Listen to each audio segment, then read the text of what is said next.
প্রিয় দর্শক, আবারও টসে জিতে বোলিং নেওয়ার সিদ্ধান্ত বাংলাদেশ অধিনায়কের। আর ব্যাটিংয়ে নামতেই আফগানিস্তানের সেই পুরনো চিত্র, উইকেট পতনের মিছিল। মাত্র 20 রানেই আফগানিস্তানের প্রথম উইকেট পতন। বাংলাদেশের বোলাররা শুরু থেকেই দারুণ ছন্দে।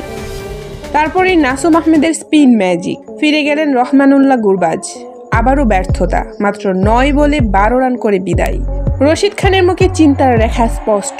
এরপর বল হাতে আসেন মোহাম্মদ সাইফুদ্দিন, আর যেন আগুন ঝরাচ্ছেন। বলকে চুমু দিয়ে বোলিং করা সেই ডেলিভারিতে উড়িয়ে দিলেন স্টাম্প। আফগানিস্তান হারায় তৃতীয় উইকেট। স্কোরবোর্ডে তখন মাত্র 39 রান।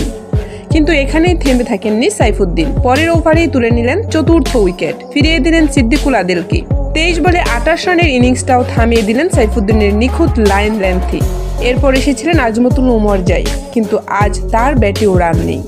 81 রানের মধ্যেই আফগানিস্তান হারিয়ে ফেলল 5 উইকেট। তারপর এলেন অভিজ্ঞ মোহাম্মদ নবী, কিন্তু তিনিও যেন ছন্দ হারিয়ে ফেললেন। নাসুম আহমেদের এক অসাধারণ ডেলিভারিতে বোল্ড হয়ে ফিরলেন মাত্র 1 রান করে।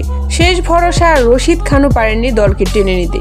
ফিরলেন তিনিও, আর আফগানিস্তান তখন 98 রানে 7 উইকেট হারিয়ে টালমাটাল। শেষ পর্যন্ত নির্ধারিত ওভারে 9 উইকেট হারিয়ে আফগানিস্তানের সংগ্রহ 143 রান।